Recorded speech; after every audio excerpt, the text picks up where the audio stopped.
ਸਤਿ ਸ਼੍ਰੀ ਅਕਾਲ। ਚੜ੍ਹਦੀ ਕਲਾ ਟਾਈਮ ਟੀਵੀ ਨਿਊਜ਼ ਦੇਖ ਰਹੇ ਦੇਸ਼ ਵਿਦੇਸ਼ ਦੇ ਦਰਸ਼ਕਾਂ ਦਾ ਸਵਾਗਤ ਹੈ। ਪ੍ਰੋਗਰਾਮ ਪੰਜਾਬ ਹਰਿਆਣਾ ਗੈਲ ਵਿੱਚ ਮੈਂ ਅਨਿਲ ਕਮਲ ਤੇ ਰੋਜ਼ਾਨਾ ਤੇਰਾ ਮੇਰੇ ਨਾਲ ਨੇ ਸਤੀਸ਼ ਕੁਮਾਰ ਸਿਕਰੀ। ਸਭ ਤੋਂ ਪਹਿਲਾਂ ਸਵਾਗਤ ਕਰ ਲੈਂਦੇ ਹਾਂ, ਫਿਰ ਵਧਦੇ ਹਾਂ ਚਰਚਾ। ਸਤੀਸ਼ ਜੀ राम राम। राम राम नीलकमल। और सुनाओ की हाल चाल है? हाल चाल नीलकमल जी मेरे ठीक है। और एक शुरुआत मैं आज करूंगा नीलकमल जी। अप्रैल का महीना चल रहा है, खत्म होने को आ रहा, और ऐसे में अब स्कूलों की बात होती है, चाहे स्कूल प्राइवेट हो चाहे स्कूल फिर वो सरकारी हो। भाई सरकारी स्कूल वाले भी ये सोचा भी हमारे स्कूलों में बच्चों का ज्यादा से ज्यादा एडमिशन हो, इसके लिए वो अपनी सुविधाएं गिनवावा, फिर चाहे उसमें जनरेटर की सुविधा हो या फिर दूसरी जो है सुविधाएं वो सारी की सारी गिनवावे, प्राइवेट स्कूल वाले भी गिनवावे।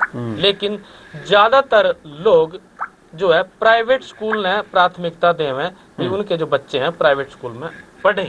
नीलकमल जी, और भाई देवा भी क्यों नहीं? क्योंकि जब सरकार का ध्यान सरकारी स्कूलों पर है नहीं, तो फिर जो है जो अफसर हैं उनका जब ध्यान नहीं होगा, जो योजनाएं हैं वो सरकारी स्कूलों में लागू नहीं होने की, तो फिर बच्चों ना फायदा किस तरह मिलेगा। मैं बात करने लग रहा एक मीडिया हाउस की खबर में पढ़ रहा था नीलकमल जी, उसमें जो है शिक्षा विभाग में 192 करोड़ रुपए के जो प्रोजेक्ट थे, जो 14 प्रोजेक्ट थे, वे जो फाइलें थी दबी दबाई रहेगी, और शिक्षा विभाग में 192 करोड़ रुपये लैप्स हो गए। अगर ये 192 करोड़ रुपए हरियाणा के सरकारी स्कूलों में खर्च होंगे तो उनकी जो स्थिति थी वो जो है कितनी सोनी हो सका थी। लेकिन इसका ना तो जिला स्तर के अधिकारियों ने ध्यान दिया, और ना जो है ऊपर के अधिकारियों ने ध्यान दिया, और ना ध्यान दिया जो मंत्री है उन्होंने। आज के टाइम में अगर बात करें तो ये जो पीसे हैं ये नीलकमल जी लैप्स हो गए। 192 करोड़ रुपए थे। इन बजट में जो बेटियां हैं हरियाणा की जो सरकारी स्कूलों में पढ़ती हैं, स्कूलों में उन बेटियों की सुरक्षा के लिए और चोरी को रोकने के लिए 60 करोड़ रुपए में सीसीटीवी लगने थे, जो नहीं लगे, फाइल दबी की दबाई रहेगी। उसके बाद डिजिटल इंडिया के नाम पर 25 करोड़ रुपए के जो डाटा सिम थे वो बांटे जाने थे, वे भी जो है फाइलें आगे बढ़ नहीं पाई, रुकी रखाई रहेगी। और बच्चों को टेबलेट जो देते हैं स्कूलों में एएमपी, उसके रख रखाव के वास्ते नीलकमल जी सॉफ्टवेयर को अपडेट करने के लिए 40 करोड़ रुपए भी विभाग की लापरवाही के कारण वो भी जो है लैप्स की भेंट चढ़ गए, वो भी लैप्स हो गए। अब जिम्मेदारी किसकी थी? जिम्मेदारी तो जिला स्तर पे लेकर और जो है उच्च स्तर तक की सबकी जिम्मेदारी थी। पैसे देने वालों ने भी पूछना चाहिए था ये पैसे लगे, कहाँ लगे, या नहीं लगे तो फिर क्यों नहीं लगे। और जिनके पास पैसे आते हैं उन्होंने भी मांगना चाहिए था भी हमारे यहाँ पैसे आने थे, हमारे पैसे आए नहीं। ऐसे में फिर हम किस तरह कह सकें कि हमारा जो शिक्षा का सुधार है, जो शिक्षा का स्तर है वो बदलता जाने लग रहा, वो 21वीं सदी के हिसाब से चलने लग रहा। और हम जो है आज के टाइम में मैं यूँ कहूँ कि जो अगर इन तली के छिद्रों पर ध्यान नहीं दिया ना सरकारी स्कूलों में, तो ये जो टाइटैनिक है जो धीरे धीरे जो है डूब जाएंगे। ये तली के छिद्र जो है बंद करने बड़े जरूरी हैं। लेकिन करे तो करे कौन, जब इतने पैसे के जो प्रोजेक्ट थे वो जो है दबे दबाए रह गए। नीलकमल जी, मैं यूँ कहूँ कि आज के टाइम में अगर शिक्षा की हम बात करें तो साइंस मैथ की जो लैब है मिडिल स्कूलों में लैब सामग्री न होने की वजह से जो विज्ञान से बच्चों का मोहभंग होने लग रहा है। और बहुत सारे बच्चों का मोहभंग जो है गणित से भी हो गया। गणित लेने ना तैयार नहीं है बच्चे, गणित में बच्चे फेल हुए हैं और वो बचना चाहें। गणित, साइंस और जो है इंग्लिश तीनों जो है मुख्य सब्जेक्ट होते हैं, लेकिन इनमें जो है जो बच्चे हैं वो कमजोर होते जाने लगे। हालांकि रिजल्ट की बात करें तो रिजल्ट पता नहीं किस तरह की इतने परसेंट का रिजल्ट आएगा, इतने परसेंट का रिजल्ट आएगा, लेकिन सुविधाओं को देखा तो वो सुविधाएं जो है जो नीतियां बनती हैं वो सरकारी अधिकारियों की भेंट चढ़गी, उनकी लापरवाही की जो है भेंट चढ़गी। डिजिटल इक्विपमेंट, आधुनिक उपकरणों की कमी के कारण स्कूलों के जो बच्चे हैं वो तकनीकी शिक्षा की सुविधाओं से वंचित होने लगे। बाल वाटिका जो फर्नीचर है 18.14 करोड़ रुपए की लागत वाले लगभग 6049 जो फर्नीचर सेट थे फाइलों में अटकने से बच्चों को बैठने के लिए वो बेहतर माहौल वो मिल नहीं पाया, अच्छे इनको बेंच वगैरह वो मिलने थे। अब कलरफुल सेटअप की बात करें, रंगीन फर्नीचर देने के लिए कमेटी तो बनी, लेकिन मंजूरी जो है सस्ती प्राथमिकताओं की स्कूलों में कार्यकलाप हो, उस पर ब्रेक लग गया।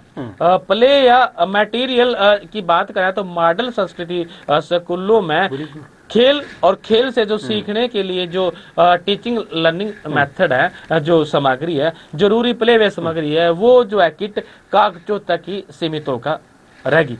ਬਿਲਕੁਲ ਪਲੇ ਵੇ ਛੋਟੇ ਬੱਚਿਆਂ ਨੂੰ ਜਿਹੜਾ ਹੈਗਾ ਖੇਡ ਦੇ ਨਾਲ ਨਾਲ ਜਿਹੜਾ ਹੈਗਾ ਸਿਖਾਉਣ ਦੀ ਗੱਲ ਕੀਤੀ ਗਈ ਸੀ, ਕਿਉਂਕਿ खेल खेल में बच्चा सीख ਖੇਡ सके। ਬੱਚਾ ਸਿੱਖ ਸਕਦਾ ਸੀਗਾ, ਖਾਸ ਕਰਕੇ ਆਂਗਨਵਾੜੀ ਕੇਂਦਰਾਂ 'ਚ, ਕਿਉਂਕਿ ਬਹੁਤ ਸਾਰੇ ਜਿਹੜੇ ਛੋਟੇ ਬੱਚੇ ਨੇ ਉਹਨਾਂ ਨੂੰ ਪਰਿਵਾਰ ਦੇ ਮੈਂਬਰ ਕੀ ਕਰਦੇ ਨੇ ਤੇ ਉਹਨੂੰ ਸਕੂਲ ਭੇਜਣ ਦੀ ਬਜਾਏ ਪਲੇ ਵੇ ਸਕੂਲਾਂ 'ਚ ਭੇਜ ਦਿੰਦੇ ਸੀ। ਪਰ ਆਂਗਨਵਾੜੀਆਂ ਨੂੰ ਇਸ ਤਰ੍ਹਾਂ ਅਪਡੇਟ ਕੀਤਾ ਗਿਆ ਸੀਗਾ ਸਕੂਲਾਂ ਨੂੰ ਕਿ ਉੱਥੇ ਵੀ ਜਿਹੜਾ ਹੈਗਾ ਪਲੇ ਵੇ ਉਹ ਬਣਾਏ ਜਾਣ। ਪਰ ਜਿੱਥੋਂ ਤੱਕ ਇਹ ਗੱਲ ਹੈਗੀ ਕਿ ਸਕੂਲਾਂ ਦੀ ਸਥਿਤੀ ਸੁਧਾਰਨ ਲਈ ਪੈਸੇ ਤਾਂ ਦਿੱਤੇ ਗਏ, ਪੈਸੇ ਵੀ ਆਏ, ਪ੍ਰੋਜੈਕਟ ਵੀ ਸੀ, ਪਰ ਫਾਈਲਾਂ ਜਿਹੜੀਆਂ ਨੇ ਉਹ ਅਟਕ ਗਈਆਂ, ਤਾਂ ਪੈਸੇ ਖਰਚ ਨਹੀਂ ਕੀਤੇ ਗਏ। ਆਪਾਂ ਵਿਵਸਥਾ ਸੁਧਾਰ ਦੀ ਗੱਲ ਕਰਦੇ ਹਾਂ, ਜਦੋਂ ਪੈਸੇ ਆਉਂਦੇ ਨੇ ਫਿਰ ਆਪਾਂ ਫਾਈਲਾਂ ਦੇ ਜ਼ਰੀਏ ਜੇ ਨਹੀਂ ਖਰਚ ਪਾਉਂਦੇ ਤਾਂ ਇਹ ਵੀ ਬਹੁਤ ਵੱਡਾ ਜਿਹੜਾ ਹੈਗਾ ਉਹ ਸਵਾਲ ਇੱਕ इसमें खड़ा नीलकमल जी वाला जो फीचर्स हैं, लर्निंग जो किट्स है और फाइन आर्ट्स की जो सामग्री है, इन्हें बहुत सारी चीजें हैं जो अभी तक वह नहीं हो पाई। अगर मैं बात करूं तो सीसीटीवी पे 60 करोड़ रुपए लगने थे, डाटा सिम पे 25 करोड़ लगने थे, डिजिटल बोर्ड पे 20 करोड़ रुपए, टेबलेट्स पे 20 करोड़ रुपए और एमडीएम सॉफ्टवेयर पे जो है 20 करोड़ रुपए, बाल वाटिका फर्नीचर पे जिस तरह मैंने बताया 18.14 करोड़ रुपए, बुनियादी सेंटर डिजिटल उपकरण पे 5 करोड़ रुपए। योजनाएं क्या थी? बीवी प्ले एंड लर्न किट की योजना थी, बॉल सॉफ्टवेयर की थी, फाइन आर्ट मटेरियल की थी और बाला feature EVA mat science lab material middle school की थी और math lab material middle school की थी, प्ले वे मटेरियल स्कूल की थी। अब इतने सारी योजनाएं बनी, लेकिन वो जो है उनका जो पैसा सरकार ने दिया, हालांकि हम ये भी जरूर कहेंगे भाई सरकार ने तो पैसा दे दिया, लेकिन जो अधिकारी थे वो पैसे को लगा नहीं पाए। तो इसमें निगरानी करने वालों की भी कमी है और इसमें पढ़ने वाले, इसके पीछे की मंशा क्या है? क्या ये गलती से हो गया? भाई गलती से एक फाइल रुक सकती है, 2 फाइल रुक सकती है, इतनी सारी फाइलें क्यों रोकी गई? तो जिससे जो है बच्चों का सीधे तौर पर यह कहूँ तो नुकसान जो है जरूर होया। और जो सरकारी स्कूलों की छवि है वो कहीं ना कहीं नीलकमल जी उस पर फिर एक प्रश्न चिन्ह जरूर लगा। फिर कहता कि बच्चे जो है प्राइवेट स्कूलों में पढ़ने वास्ते जावा, सरकारी में आंदे नहीं, जबकि सरकारी वालों के पास ज्यादा एजुकेटेड टीचर हैं। प्राइवेट स्कूल वाले तो पकड़ के 10वीं 12वीं वाले न लगा लें और कागजों में दिखावे डिग्री वालों ने, लेकिन वास्तविक धरातल पर जाकर देखोगे आप, कोई टीचर स्कूल में टीचर पढ़ा रहा हो, अगर तरीके से फिजिकल वेरिफिकेशन करी जावा तो आपने जो है क्वालिफाइड टीचर नहीं मिलने के। ये हालात है प्राइवेट स्कूलों में। बहुत सारे स्कूलों की मैं बात करने लग रहा, सारे में ऐसा नहीं है, लेकिन सरकारी स्कूल में तो जो टीचर है वो वेल क्वालिफाइड है, एक योजनाबद्ध तरीके से लगाए जावा, उसके बाद भी जो हालात हैं वो इस तरह के हैं। तो फिर नीलकमल जी शिक्षा का सुधार होएगा कैसे? बिल्कुल सरकार, फिर लोग कहते हैं सरकार कुछ करती नहीं, इतने तो सरकार कर रही है कि फाइलां अगे अधिकारी कुछ नहीं कर रहे, कि पुराने ढर्रे ते चल रहे ने, पैसे आए नहीं आए या किसी ने ਇਹਦੀ ਘੋਖ ही नहीं की, मिलने ने नहीं मिलने, कि कुछ ਜਿਹੜੇ ਸੁਧਾਰ ਕੀਤੇ ਜਾ ਸਕਦੇ ਨੇ ਉਹ ਕਰਨੇ ਚਾਹੀਦੇ ਸੀ। ਪਰ ਇਹਨੂੰ ਲੈ ਕੇ ਜਿਹੜੇ ਨੇ तमाम तरह ਦੇ सवाल, ये पंजाब वाले मंत्री कह रहा भाई हमने स्कूलों में इतना पैसा दे दिया, प्रोजेक्ट लाओ और पैसा लो, हमने खुल कर दी, भाई पैसा खर्चने में कमी हो रही। मतलब एक तो वो बात कहने की है भाई हम पैसा खुला देने लग रहे, दबा के लगाओ, एक ये बात है यहाँ भी पैसा खर्चने में कमी हो रही, लेकिन दोनों के मायने अलग अलग है। बिल्कुल मायने अलग है। हालांकि ये भी जरूर वो कहते हैं कि सारे ही स्कूल जो पंजाब दे कह दिए भी ठीक कर ले, पर नहीं, पर ਆਪਾਂ ਉਧਰ ਚੱਲ ਰਹੇ ਹਾਂ, ਕੰਮ ਕਰ ਰਹੇ ਹਾਂ, ਪ੍ਰੋਜੈਕਟ ਲਿਆਓ, ਆਪਾਂ ਉਹਨੂੰ ਠੀਕ ਕਰਾਂਗੇ। ਪਰ ਇੱਥੇ ਤਾਂ ਪੈਸੇ ਆਏ ਹੋਏ ਜਿਹੜੇ ਨੇ ਉਹ ਖਰਚ ਨਹੀਂ ਕੀਤੇ ਗਏ। ਸਵਾਲ तमाम ਤਰ੍ਹਾਂ ਦੇ ਜਿਹੜੇ ਨੇ ਉਹ ਖੜੇ ਹੁੰਦੇ ਨੇ। ਇਹ ਜਾਂਚ ਵੀ ਹੋਣੀ ਚਾਹੀਦੀ ਹੈ, ਤਾਂ ਇਹਦੇ ਵਿੱਚ ਜਿਹੜੀ ਇਹ ਜ਼ਿੰਮੇਵਾਰੀਆਂ ਵੀ ਉਹ ਤੈਅ ਹੋਣੀ ਚਾਹੀਦੀਆਂ। ਜ਼ਿਕਰ ਚੰਡੀਗੜ੍ਹ ਦਾ ਕਰ ਲਈਏ, ਗੈਂਗਸਟਰਾਂ ਤੇ ਵਾਰ ਪੰਜਾਬ ਸਰਕਾਰ ਵੀ ਕਰ ਰਹੀ ਹੈ। ਲਗਾਤਾਰ ਜਿਹੜੇ ਬਦਮਾਸ਼ ਨੇ ਜੇ ਉਹ ਵਾਰਦਾਤਾਂ ਅੰਜਾਮ ਦੇ ਰਹੇ ਨੇ ਤਾਂ ਉਹਨਾਂ ਨੂੰ ਫੜਨ ਦੀ ਕੋਸ਼ਿਸ਼ਾਂ ਵੀ ਜਿਹੜੀਆਂ ਨੇ ਉਹ ਕੀਤੀਆਂ ਜਾ ਰਹੀਆਂ। ਅੱਜ ਸਵੇਰੇ ਸਵੇਰੇ ਜਿਹੜਾ ਹੈਗਾ ਚੰਡੀਗੜ੍ਹ ਦੇ ਵਿੱਚ ਐਨਕਾਊਂਟਰ ਹੋਇਆ ਇੱਕ ਬਦਮਾਸ਼ ਦਾ, ਜਿਹੜਾ ਕਿ ਹਥਿਆਰਾਂ ਦੀ ਤਸਕਰੀ ਦੇ ਮਾਮਲੇ ਦੇ ਵਿੱਚ ਮੋਸਟ ਵਾਂਟਡ ਸੀਗਾ। 2021 ਦੇ ਵਿੱਚ ਮਲੋਇਆ ਚੰਡੀਗੜ੍ਹ ਦਾ ਥਾਣਾ ਹੈਗਾ, ਉੱਥੇ ਉਹਦੇ ਖਿਲਾਫ ਮਾਮਲਾ ਦਰਜ ਸੀਗਾ ਤੇ ਉਹ ਚੰਡੀਗੜ੍ਹ 25 ਸੈਕਟਰ ਦੇ ਵਿੱਚ ਆਪਣੀ ਭੈਣ ਕੋਲ ਆਇਆ ਹੋਇਆ ਦੱਸਿਆ ਜਾ ਰਿਹਾ ਕਿ ਪੁਲਿਸ ਨੂੰ ਜਦੋਂ ਦੀ ਖਬਰ ਮਿਲਦੀ ਹੈ ਤਾਂ ਸਵੇਰੇ ਸਵੇਰੇ ਉਹਨੂੰ ਘੇਰ ਲਿਆ ਜਾਂਦਾ। ਤਾਂ ਬਦਮਾਸ਼ ਵੱਲੋਂ ਵੀ ਜਿਹੜੀ ਆ ਫਾਇਰਿੰਗ ਕੀਤੀ ਗਈ, ਤਾਂ ਪੁਲਿਸ ਵੱਲੋਂ ਵੀ ਫਾਇਰਿੰਗ ਕੀਤੀ। ਇਸ ਦੌਰਾਨ ਜਿਹੜਾ ਹੈਗਾ ਉਹ ਬਦਮਾਸ਼ ਉਹ ਜ਼ਖਮੀ ਹੋ ਜਾਂਦਾ। ਮੁਕੇਸ਼ ਕੁਮਾਰ ਗੋਲੂ ਹਰਿਆਣਾ ਦਾ ਰਹਿਣ ਵਾਲਾ ਜਿਹੜਾ ਗੋਹਾਣਾ ਦਾ ਉਹ ਦੱਸਿਆ ਜਾ ਰਿਹਾ। ਤਾਂ ਇਸ ਪੂਰੇ ਮਾਮਲੇ ਦੇ ਵਿੱਚ ਜਿਹੜੀ ਹੈਗੀ ਉਹ ਦੇਖਿਆ ਜਾਏ ਤਾਂ ਕਾਰਵਾਈ ਜਿਹੜੀ ਕੀਤੀ ਜਾ ਰਹੀ ਹੈ, ਪਰ ਅੱਜ ਸਵੇਰੇ ਸਵੇਰੇ चंडीगढ़ ਦੇ ਵਿੱਚ ਜਿਹੜਾ ਹੈਗਾ वो एनकाउंटर होया। बिल्कुल आप यूं कह सका कि आज सवेरे सवेरे चंडीगढ़ में गोलियां चली और गोलियां चली एक बदमाश को पकड़ने के वास्ते। बदमाश हरियाणा का था, जिस तरह का आपने बताया वो उत्तर प्रदेश और मध्य प्रदेश से हथियारों की तस्करी जो है वो करा था, लोगों को हथियार बेचे कर था, जिनका इंटरेस्ट हथियार में वो करा था। तो मामला आपने बता दिया कि मलोया थाने में मामला दर्ज है। नीलकमल जी, आज तड़की जो है इसका एनकाउंटर होगा, पैर में गोली लगी, 5 राउंड जो है गोलियां चली दोनों तरफ से। बताया नो जावा भी पहले बार जो है बदमाश ने बचने के वास्ते गोली चलाई, 3 राउंड बदमाश ने चलाई और 2 राउंड जो है वो फिर पुलिस ने चलाई। एक गोली जो है उसके जो टांग पे लगी, जिसकी वजह से घायल हो गया। पुलिस ने उसको घेर लिया और उसको सेक्टर 16 के अस्पताल में भर्ती करवाया गया। क्योंकि जब भी एनकाउंटर की बात आवा तो सीधा दिमाग में छवि कुछ और हुआ। यहाँ ये बात क्लियर कर देते हैं कि वो अस्पताल में है और टांग में जो है उसके गोली लगी है। बिल्कुल इस शब्द ते भी सतीश जी कई बार चर्चा होंदी है कि एनकाउंटर या मुठभेड़, ये दो चीज़ां जड़ियां ने ये भी गल होंदी है कि अक्सर ये कह दिता आपां कह दिंदे आ कि एनकाउंटर होया, बहुत बार आपां कहंदे, पर ये असल दे विच आपां इसनूं मुठभेड़ कह सकदे हैं टेक्निकली शब्द दे विच जे कहिए तां, है ना। अब मुठभेड़ ही थी वैसे ये, लेकिन जब तक हम ये शो अपना रिकॉर्ड करने रहे नीलकम जी, उस टाइम तक की ये बात है। जो पुलिस के अधिकारी हैं चंडीगढ़ के, इस पर मामले पर ज्यादा कुछ बोलने को तैयार नहीं थे। हो सकता है कि जब तक हमारा ये शो चले तब तक वो कोई पीसी करके इस बात की जो है डिटेल में जानकारी दें कि पूरा का पूरा मामला क्या था। ये आपकी प्राथमिक जानकारी थी। दूसरी तरफ आपने बात करी पंजाब की। बिल्कुल सतीश जी, ਇਹਦੇ ਵਿੱਚ ਖਾਸ ਗੱਲ ਇਹ ਵੀ ਹੈਗੀ ਕਿ ਇਹ ਜਿਹੜਾ ਵਿਅਕਤੀ ਹੈਗਾ, ਤੁਸੀਂ ਮੱਧ ਪ੍ਰਦੇਸ਼ ਯੂਪੀ ਤੋਂ ਹਥਿਆਰ ਲਿਆਉਣ ਦੀ ਜਿਹੜੀ ਗੱਲ ਕੀਤੀ ਹੈ, ਬਾਹਰ ਤੋਂ ਹਥਿਆਰ ਲਿਆਂਦਾ, ਇਹ ਖਾਸ ਕਰਕੇ ਹਰਿਆਣਾ ਤੇ ਪੰਜਾਬ ਦੇ ਵਿੱਚ ਜਿਹੜਾ ਹੈਗਾ ਉਹਨੂੰ ਸਪਲਾਈ ਕਰਨ ਦੀ ਜਿਹੜੀ ਹੈਗੀ ਉਹ ਗੱਲ ਉਹ ਕੀਤੀ ਜਾਂਦੀ ਹੈ ਵੀ ਉੱਥੇ ਜਿਹੜਾ ਹੈਗਾ ਸਪਲਾਈ ਕਰਦਾ ਸੀਗਾ। ਇਸੇ ਕਰਕੇ ਪੰਜਾਬ ਦੇ ਹਰਿਆਣਾ ਨਾਲ ਵੀ ਇਹ ਮਾਮਲੇ ਜਿਹੜਾ ਹੈ ਉਹ ਜੁੜਦਾ ਆ। ਤਾਂ ਕੀ ਹੁਣ ਇਸ ਦੀ ਜ਼ਰੂਰਤ ਜਿਹੜੀ ਹੈਗੀ ਆ ਅੱਗੇ ਮਾਮਲੇ ਕੀ ਕੁਝ ਨਿਕਲਦੇ ਨੇ, ਇਹ ਵੀ ਬੜੀ ਚੀਜ਼ ਜਿਹੜੀ ਹੈ ਉਹ अहम वो रहेगी।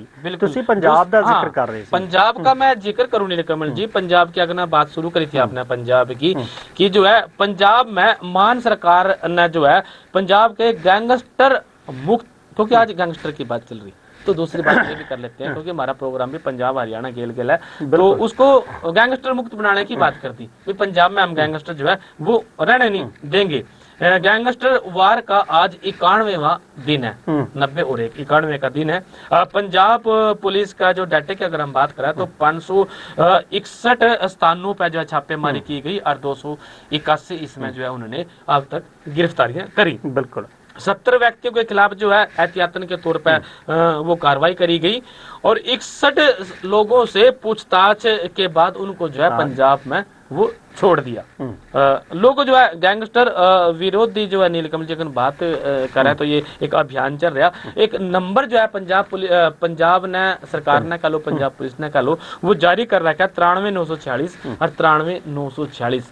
अगर कोई भी किसी भी गैंगस्टर से संबंधित कोई सूचना देना चाहता है तो इस 93,946 नंबर पर सूचना दे सकता है। जानकारी जो है गुप्त रखी जाएगी और पंजाब में जो है गैंगस्टरों से संबंधित जो घटनाएं पहले हुए करा थी, इब सरकार का दावा है भाई उसमें जो है 69% की जो कमी है तो वो दर्ज होगी। मतलब इतना कंट्रोल जो है पंजाब सरकार ने गैंगस्टर पे करया है, इस बात का दावा पंजाब सरकार करने लग रही है। बिल्कुल ये ਜਿਹੜੇ ਅਭਿਆਨ ਲਗਾਤਾਰ ਚੱਲ ਰਿਹਾ ਗੈਂਗਸਟਰਾਂ ਤੇ ਵਾਰ, ਇਹ ਜਿਹੜੇ ਪੁਲਿਸ ਦੇ ਵੱਲੋਂ ਇਹਦੇ ਤਹਿਤ ਕਾਰਵਾਈ ਵੀ ਕੀਤੀ ਹੈ, ਆਮ ਲੋਕਾਂ ਕੋਲੇ ਸਹਿਯੋਗ ਵੀ ਮੰਗਣ ਦੀ ਜਿੱਥੇ ਤੱਕ ਗੱਲ ਹੈ ਤੇ ਇਸੇ ਕਰਕੇ ਜਿਹੜਾ ਹੈਗਾ ਹੈਲਪਲਾਈਨ ਨੰਬਰ ਵੀ ਜਾਰੀ ਕੀਤਾ ਗਿਆ।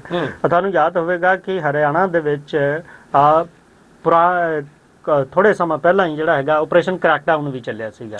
ਹਰਿਆਣਾ ਜੇਲ੍ਹ ਦੇ ਵਿੱਚ ਸੀਗੇ, ਚਾਹੇ ਉਹ ਬਾਹਰ ਸੀਗੇ ਜਾਂ ਬਦਮਾਸ਼ ਸੀਗੇ, ਉਹਨਾਂ ਦੀ ਵੀ ਇੱਕ ਲਿਸਟ ਦੇ ਤਹਿਤ ਉਹਨਾਂ ਤੇ ਵੀ ਕਾਰਵਾਈਆਂ ਜਿਹੜੀਆਂ ਨੇ ਉਹ ਕੀਤੀਆਂ ਗਈਆਂ ਸੀਗੀਆਂ। ਪਰ ਕਿਤੇ ਨਾ ਕਿਤੇ ਬਦਮਾਸ਼ ਜਿਹੜੇ ਨੇ ਉਹ ਟਲਦੇ ਤਾਂ ਨਹੀਂ, ਪਰ ਪੁਲਿਸ ਫਿਰ ਵੀ ਇਹਨਾਂ ਉੱਤੇ ਜਿਹੜੀ ਹੈਗੀ ਕਾਰਵਾਈ ਕਰ ਰਹੀ ਹੈ। ਤਾਂ ਪੰਜਾਬ ਪੁਲਿਸ ਵੱਲੋਂ ਲਗਾਤਾਰ ਜਿਹੜਾ ਗੈਂਗਸਟਰਾਂ ਦੇ ਉੱਤੇ ਵਾਰ ਜਿਹੜਾ ਹੈਗਾ ਉਹ ਕੀਤਾ ਜਾ ਰਿਹਾ। ਇਹਦੇ ਨਾਲ ये तो गल होगी कानून व्यवस्था एक की। सूचना जरूर हम देता नीलकमल जी, अपडेट है, उस बात पे बात भी करेंगे क्योंकि हरियाणा पंजाब की बात कर रहे। पिछले दिनों जो है पंजाब ने एक स्पेशल सेशन बुलाया था स्पेशल कानून के वास्ते। ये भी जो है आज हरियाणा जो कैबिनेट है हरियाणा सरकार की, उसकी मीटिंग चल रही थी जब तक हमारा शो होने लग रहा था। तो उसमें एक फैसला लिया गया कि जो है 27 तारीख को विधानसभा का एक दिन का स्पेशल सेशन वो बुलाया जाएगा गुरुग्राम में। वही मीटिंग कैबिनेट में फैसला लिया, Haryana cloacal bill service bill वो जो है इसमें लिया जाएगा। नीलकमल जी, ये एक प्राथमिक जानकारी थी जी। बिल्कुल, ਇਹ ਜਿਹੜਾ ਹੈਗਾ ਸਪੈਸ਼ਲ ਸੈਸ਼ਨ ਉਹਨਾਂ ਹਰਿਆਣਾ ਦਾ ਵੀ 27 ਤਰੀਕ ਨੂੰ ਜਿਹੜਾ ਹੋਵੇਗਾ। ਇਹ ਗੱਲ ਜ਼ਿਕਰ ਆਪਾਂ ਕੀਤਾ ਹੈ ਕਾਨੂੰਨ ਵਿਵਸਥਾ ਦਾ, ਪੰਜਾਬ ਦਾ, ਹਰਿਆਣਾ ਦਾ, ਕਿ ਇੱਥੇ 13 ਤਰੀਕ ਨੂੰ ਸੈਸ਼ਨ ਹੋਇਆ ਸਪੈਸ਼ਲ ਬਿੱਲ ਹੀ, ਹੁਣ ਜਿਹੜਾ ਹੈ 27 ਨੂੰ ਹਰਿਆਣਾ ਦਾ ਹੋਵੇਗਾ।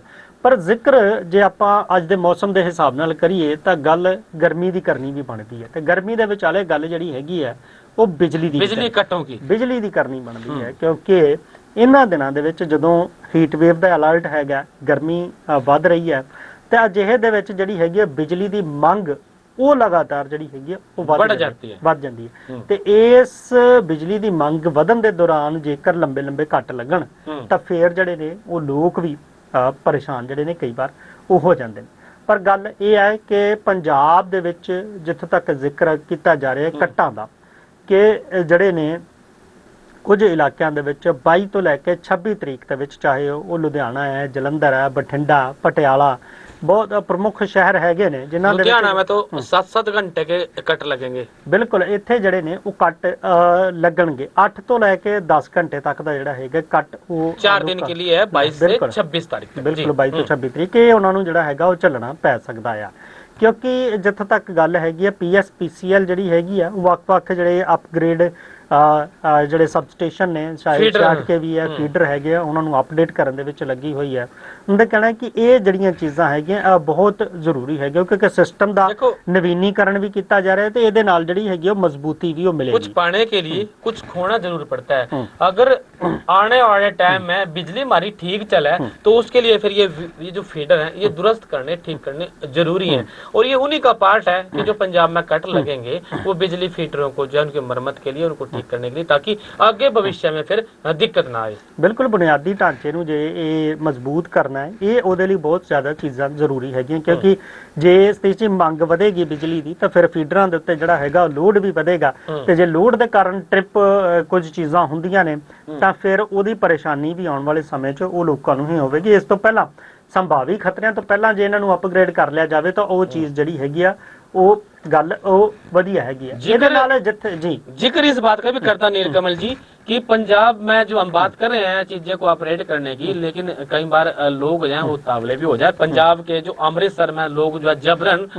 फीडर में घुस गए, गेट तोड़े, जबरन जो है सप्लाई वो चालू करी, और 6 शहरों में 5 दिन में 8 से 10 घंटे तक वो कट लगे रहने की इसमें बात थी। पंजाब के पावरकॉम PSPCL के 5 दिन तक 8 से 10 घंटे के कट लगने के कारण लोगों ने जमकर जो है बवाल मचाना शुरू कर दिया। अमृतसर की बात करने लग रहे। बिजली कट से परेशान होकर लोगों ने देर रात जो है बिजली घर में वो घुस गए और उन्होंने बिजली का जो घर का जो गेट है वो तोड़ दिया और खुद ही जो है बिजली सप्लाई वो चालू कर दी। मुलाजिम ने रोकने की कोशिश करी लेकिन उनके साथ जो है धक्का मुक्की हुआ। इस तरह की घटनाएं भी सामने आ जाए।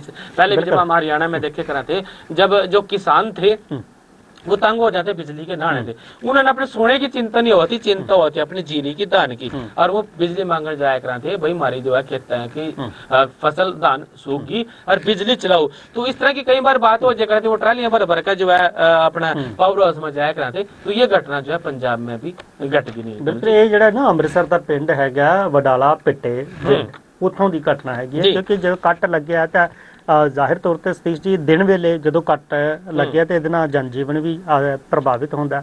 ਹਾਲਾਂਕਿ ਜੇ ਆਪਾਂ ਗੱਲ ਕਰੀਏ ਤਾਂ ਰਾਤ ਨੂੰ ਥੋੜਾ ਜ਼ਰੂਰ ਰਾਹਤ, हालांकि तरीका गलत है, ये तरीका गलत है। क्योंकि राहत सप्लाई शुरू कर दी, हो सकता है किसी जगह पे जानबूझ के काट रखी हो, कोई किसी को नुकसान पहुंच जाए, ऐसा काम गांव वालों ने करना नहीं चाहिए। बिल्कुल, ਇਹ ਜਿਹੜੇ ਨੇ ਫੀਡਰ ਦੇ ਵਿੱਚ ਪਹੁੰਚੇ, ਉੱਥੇ ਫਿਰ ਇਹਨਾਂ ਨੇ ਉਹਦੇ ਨਾਲ ਛੇੜਛਾੜ ਕੀਤੀ ਤੇ ਆਪ ਹੀ ਜਿਹੜੀ ਹੈਗੀ ਬਿਜਲੀ ਸਪਲਾਈ ਜਿਹੜੀ ਹੈਗੀ ਚਾਲੂ ਕਰ ਦਿੱਤੀ। ਇਸ ਮਾਮਲੇ ਨੂੰ ਲੈ ਕੇ ਜਾਂਚ ਵੀ ਹੋਣੀ ਚਾਹੀਦੀ ਹੈ ਤੇ ਕਾਰਵਾਈ ਵੀ ਜਿਹੜੀ ਹੈਗੀ ਦੇਖਣੀ ਚਾਹੀਦੀ। ਪਰ ਲੋਕਾਂ ਦਾ ਨੂੰ ਵੀ ਇੱਕ ਚੀਜ਼ ਸਮਝਣੀ ਚਾਹੀਦੀ ਹੈ ਕਿ ਅਧਿਕਾਰੀ ਜਦੋਂ ਕੋਈ ਫੈਸਲਾ ਲੈ ਰਹੇ ਨੇ ਤਾਂ ਉਹਦੀ ਪਿੱਛੇ ਦੀ ਜਿਹੜੀ ਹੈਗੀ ਹੈ ਚੀਜ਼ ਉਹ ਸਮਝਣੀ ਉਹ ਚਾਹੀਦੀ ਜ਼ਰੂਰੀ ਹੈਗੀ ਹੈ ਕਿਉਂਕਿ ਹੀਟ ਵੇਵ ਦਾ ਅਲਰਟ ਜਿਹੜਾ ਹੈਗਾ ਉਹ ਦਿੱਤਾ ਹੋਇਆ ਸਤੀਸ਼ ਜੀ ਕਿ ਮੌਸਮ ਵਿਭਾਗ ਦੇ ਵੱਲੋਂ ਤਾਂ ਗਰਮੀ ਵੀ ਹੈਗੀ ਹੈ ਹੀਟ ਵੇਵ ਰਹੇਗੀ ਇਹਦੇ ਨਾਲ ਹੋਣੇ ਦੀ ਸੰਭਾਵਨਾ ਹੈ ਬਿਲਕੁਲ ਐਡਵਾਈਜ਼ਰੀ ਵੀ ਜਿਹੜੀ ਹੈਗੀ ਇਹਨਾਂ ਦਿਨਾਂ ਦੇ ਲਈ ਸਿਹਤ ਵਿਭਾਗ ਦੇ ਵੱਲੋਂ ਹੋਰਾਂ ਵੱਲੋਂ ਜਾਰੀ ਕੀਤੀ ਗਈ ਹੈ ਪਰ ਗੱਲ ਜਿੱਥੇ ਕਰੀਏ ਇਸ ਗਰਮੀ ਦੀ ਤਾਂ ਅੱਜ ਦੇ ਦਿਨਾਂ ਦੇ ਵਿੱਚ ਜੇ ਮੈਂ ਗੱਲ ਕਰਾਂ ਖਾਸ ਕਰ ਪੰਜਾਬ ਦੀ ਤਾਂ ਮੰਗ ਜਿਹੜੀ ਹੈਗੀ ਹੈ ਬਿਜਲੀ ਦੀ 10,596 ਮੈਗਾਵਾਟ ਜਿਹੜੀ ਹੈਗੀ ਆ